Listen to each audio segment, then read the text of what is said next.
1980వ సంవత్సరం జనవరి 9న ప్రారంభించాం. స్వర్గీయ నందమూరి తారక రామారావు గారి భార్య గారైన బసవరామ తారకం గారి పేరు అందరికీ సహకరించిన వాళ్ళందరికీ అభినందిస్తున్నాము. ఇప్పుడు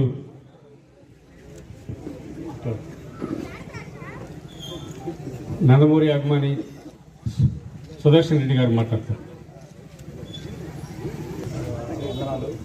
అదేవిధంగా మన ముఖ్య అతిథిగా వచ్చేసిన వేపరెడ్డి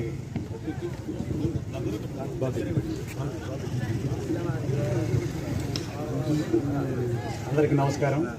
ఇక్కడ 38 సంవత్సరాలుగా మన గిరిబాబు గారి ఆధ్వర్యంలో రవి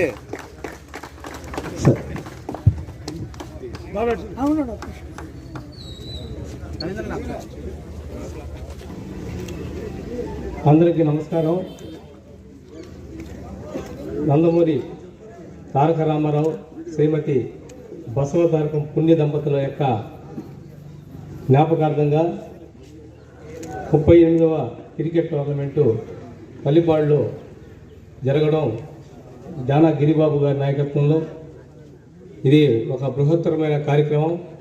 ఎంత పెద్ద కార్యక్రమం అయినా 1 సంవత్సరం, 4 సంవత్సరాలు, 5 సంవత్సరాలు, మహాంటి ఒక 10-15 సంవత్సరాల తర్వాత ఆ యొక్క కార్యక్రమాలు కనుమరుగైపోయేది ఎన్నో చూసాం. కానీ జానా గిరిబాబు గారికి ఒక మంచి సంకల్పంతో ఈ యొక్క కార్యక్రమాన్ని ఆయన మొదలుపెట్టిన రోజు మంచి సంకల్పంతో మొదలుపెట్టాడు. కాబట్టి క్రీడలు నశించిపోయే ఈ యొక్క రోజుల్లో క్రీడలకు ప్రాధాన్యత ఇచ్చి, ముఖ్యంగా క్రికెట్కి ప్రాధాన్యత ఇచ్చి ఈ యొక్క కార్యక్రమాన్ని ముందుకు తీసుకెళ్తున్నాడు. ఆయన సంకల్పం దృఢంగా ఉండబట్టి ఈ యొక్క కార్యక్రమం 38 సంవత్సరాల నుంచి నిర్విరాగంగా ఎటువంటి ఆటంకాలు లేకుండా, ఎటువంటి అపోహలు లేకుండా ముందుకు పోవడం చాలా శుభ పరిణామం. ఈ యొక్క కార్యక్రమానికి ఇచ్చేసినటువంటి పెద్దలు విజయభాస్కర్ రెడ్డి గారు మాకు ముందు నుంచి బాగా పరిచయం వ్యక్తి, మాకు మాకు మంచి సలహాలు సూచనలు ఇచ్చే వ్యక్తి, వారికి మా యొక్క ధన్యవాదాలు. అదేవిధంగా వేదిక మీద ఉన్న పెద్దలందరూ కూడా పేరు పేరున ఇచ్చేసిన క్రీడాకారులకి, అదేవిధంగా తిలకించడానికి వచ్చిన అందరూ కూడా పేరు పేరున ధన్యవాదాలు చేసుకుంటూ ఈ యొక్క కార్యక్రమం రామారావు గారి పుణ్య దంపతుల మీద చేయడం ఆయన అదృష్టం. ఆ మహానుభావుడు చాలా గొప్ప వ్యక్తి.